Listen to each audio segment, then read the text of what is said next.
Olá, sejam todos bem-vindos à nossa terceira videoaula. Hoje o nosso tema de aula é arco elétrico, algo muito corriqueiro dentro de uma vida do eletricista. Então, bastante importante a gente prestar atenção nessa parte aqui. Seguindo aqui o nosso script de hoje. Então, arco elétrico nada mais é que a passagem de corrente elétrica pelo ar. O ar, e naturalmente, ele é um excelente isolante.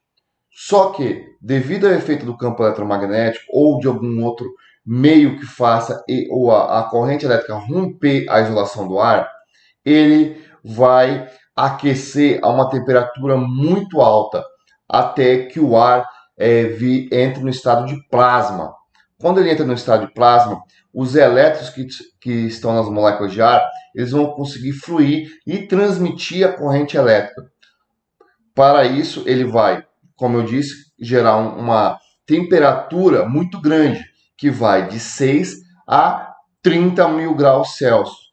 E também liberar muitos fótons. Os fótons nada mais é que a luz que a gente consegue enxergar ali naquele momento. Então, um efeito de um arco elétrico ele é perigosíssimo na área elétrica. Nós temos N mecanismos para que isso não aconteça. E as características dele é que tem grande dispersão de energia, ou seja, quando abrir um arco, toda a energia que o cabo conseguir mandar para aquele arco, ele vai mandar. Então, ali eu vou conseguir passar toda a corrente elétrica que for possível o cabo fornecer para ele. Na grande maioria dos casos, ele dura menos que um segundo. Na grande maioria, nós temos casos que duram bem mais, dependendo do ponto de falha, o tanto que deu esse arco elétrico, que deu a abertura ali no ponto de falha. E por último aqui, a temperatura, que nem eu disse, chega de 6 a 30 mil graus Celsius. Isso é suficiente para derreter qualquer metal conhecido que nós temos aqui na Terra, facilmente. Então não tem um alicate, não tem um EPI que vai segurar um arco elétrico 100%. Nós temos EPI que vai evitar que aconteça e vai evitar maiores danos. Aqui nós temos um arco elétrico entre dois condutores.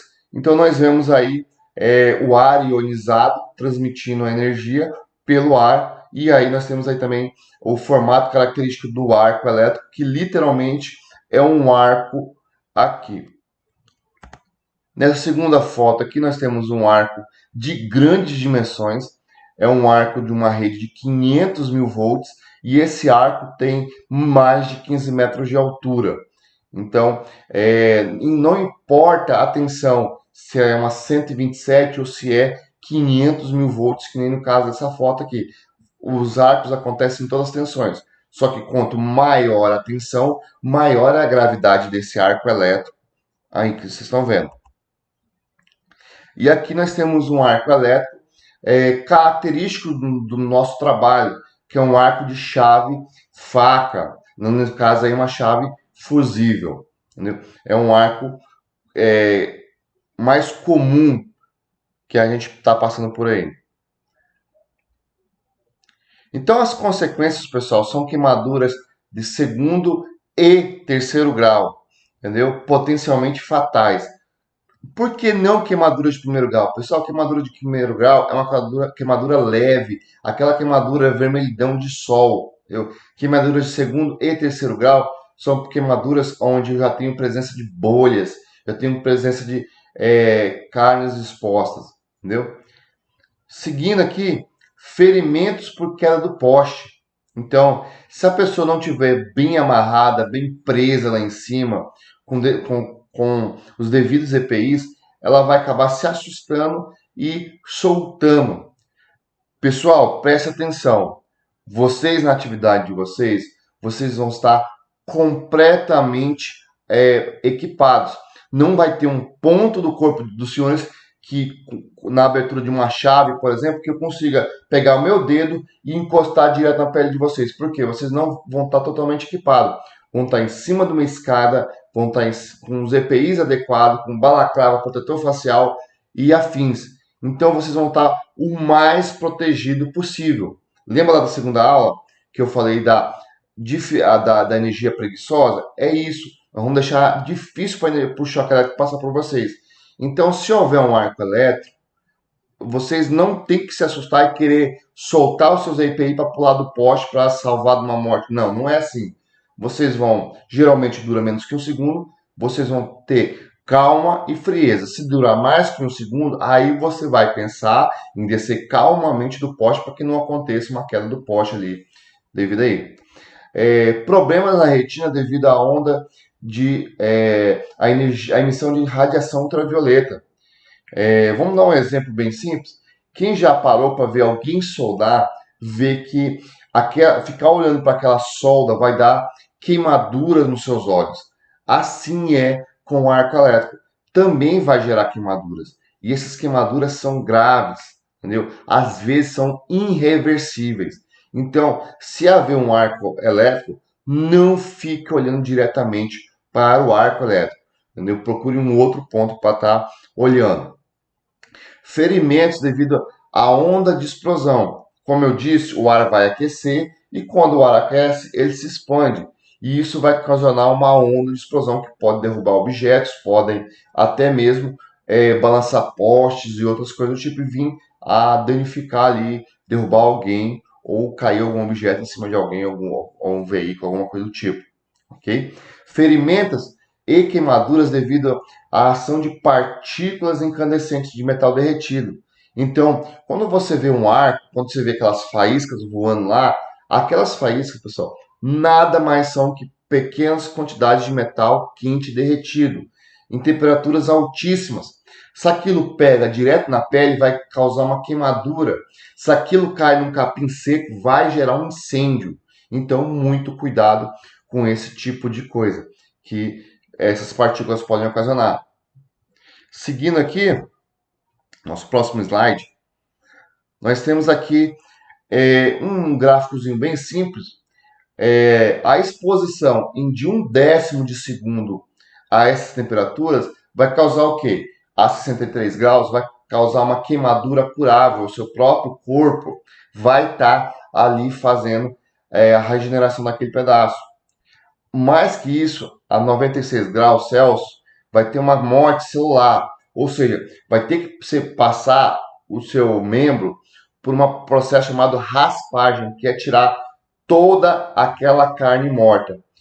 Eu nunca passei, mas quem já passou diz que é muito dolorido.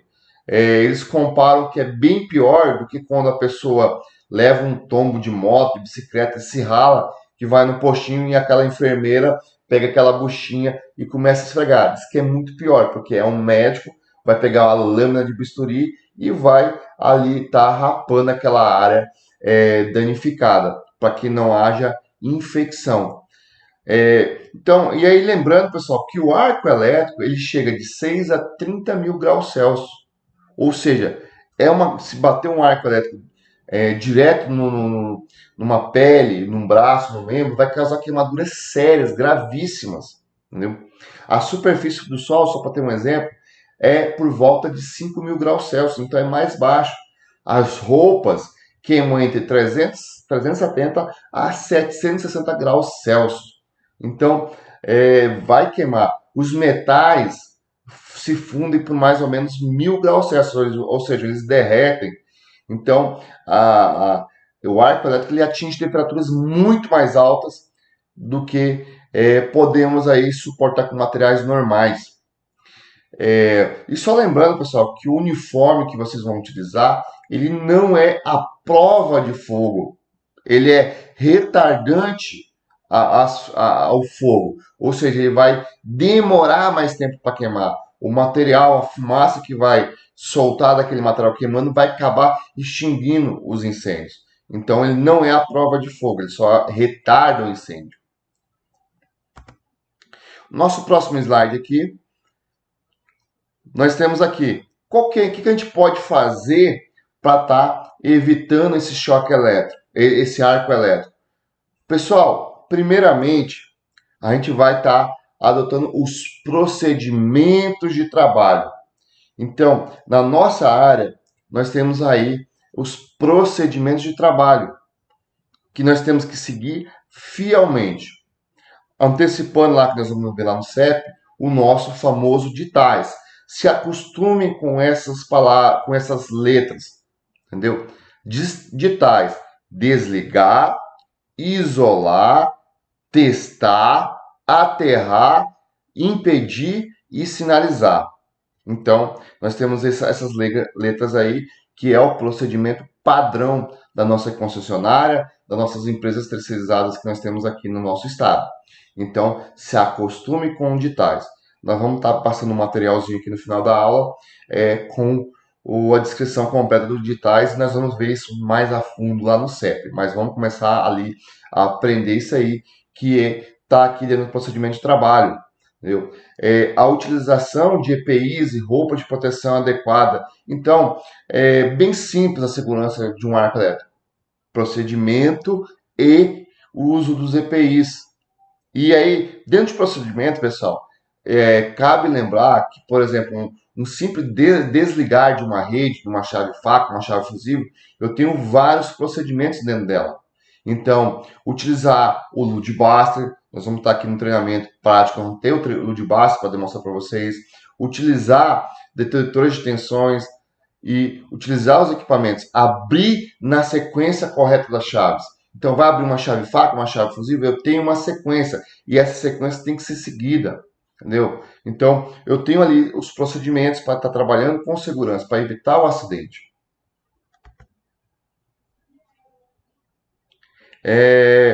Então, a gravidade das consequências da exposição do arco elétrico depende basicamente do quê? Do ponto de falha, ou seja, da onde originou o arco para onde foi capturado o arco, da quantidade de energia liberada e principalmente da vestimenta de proteção que o colaborador está utilizando naquele momento. Então, não é permitido fazer nenhuma manobra na rede, nenhum tipo de interferência na rede, sem o uniforme anti-chama. O uniforme anti-chama, ele é item obrigatório, não pode ser utilizado, ser feito nenhuma atividade sem esse tipo de vestimenta, produtora. Aqui nós temos algumas imagens. Esse aqui é um protetor facial que é utilizado para aberturas de chaves faca, chaves fusíveis e outras, onde há um risco de arco elétrico. Na outra imagem aqui ao lado, nós temos um uniforme completo para abertura ou manuseio de equipamento onde há um arco elétrico dentro de espaços confinados. Então, eu tenho um tipo de equipamento um pouco mais ainda reforçado, onde a gente dá para ver claramente na foto que nenhuma parte do colaborador está exposta ao risco diretamente. Seguindo aqui, pessoal, para a gente complementar essa parte de arco elétrico, nós temos o campo eletromagnético. O campo eletromagnético, ele basicamente, de maneira bem resumida, todo condutor elétrico percorrido por uma corrente, ele vai gerar um campo eletromagnético. Isso é natural, isso já vem sendo estudado há muito tempo. Qual que é o grande perigo do campo eletromagnético? Esse campo eletromagnético, ele pode gerar tensões induzidas em cabos que estão considerados desenergizados. Vamos dar um exemplo, principalmente na saída de subestações. Eu tenho vários alimentadores, um por cima do outro ou um pelo lado do outro. E aí, se um desses alimentadores desligar, esse alimentador que ficou ligado, ele gera uma tensão induzida nesse alimentador que está desligado. E isso é perigosíssimo, porque a pessoa acha que está desligada, mas na verdade não está desligada. Ela está desligada, mas não há tensão ali naquele local. Uma tensão chamada tensão induzida. E pode ali estar ocasionando um acidente. Então é muito perigoso. E eu faço uma ressalva, pessoal, que muita gente erra. Nós temos as redes compactas. A rede compacta é um modelo de rede que provavelmente vocês já viram por aí, onde que a rede é mais próxima um cabo do outro. Logo, eu consigo colocar vários alimentadores juntos. E aquele cabo de rede compacta, por mais que ele tenha uma camada de PVC por cima dele, ele não é um cabo isolado, ele é um cabo protegido. O que significa isso? Que eu simplesmente consigo colocar ele mais próximo de outro cabo, de outro condutor. E tenho por ciência que o campo eletromagnético ele não consegue ser eliminado, não consegue ser evitado com condutores comuns. Então, por exemplo, o cabo que tem instalado na sua residência para alimentar uma tomada, ele não consegue eliminar esse tipo de coisa, de efeito. Ele não consegue. E isso na rede residencial não é tão perigoso, mas numa rede de 13.800 volts é muito perigoso, porque eu consigo facilmente ter 1.000 volts num cabo considerado desenergizado. Isso pode acontecer acidente, seguindo lá o procedimento padrão do digitais, que lá eu tenho abrir, testar e aterrar. Então, esses três itens lá digitais, então eu vou conseguir evitar isso aí. Aqui nós temos a imagem do campo eletromagnético influenciando outro condutor. Então, isso é um efeito do campo eletromagnético. Muito cuidado, não é que nem eu disse para vocês, que vocês estão enxergando que a rede está aberta, que realmente está desenergizada. Ela pode ter uma tensão induzida. Isso pode ocasionar acidentes seríssimos com todo mundo aí. Então, pessoal, assim a gente encerra a nossa aula de hoje. Não se esqueçam de aqui embaixo baixar as questões e responder o que não está aí fazendo. Muito em breve nós vamos ter a nossa live. Segue aí o cronograma nosso aí. Provavelmente aqui nos próximos dias nós já estamos com turmas presenciais. Então não se esqueçam aí de seguir o cronograma que foi realizado, mandado para vocês e comparecer aqui ao Instituto no dia previsto da sua participação presencial do NR10. Do mais, muito obrigado, tenha uma boa noite e até a nossa próxima aula.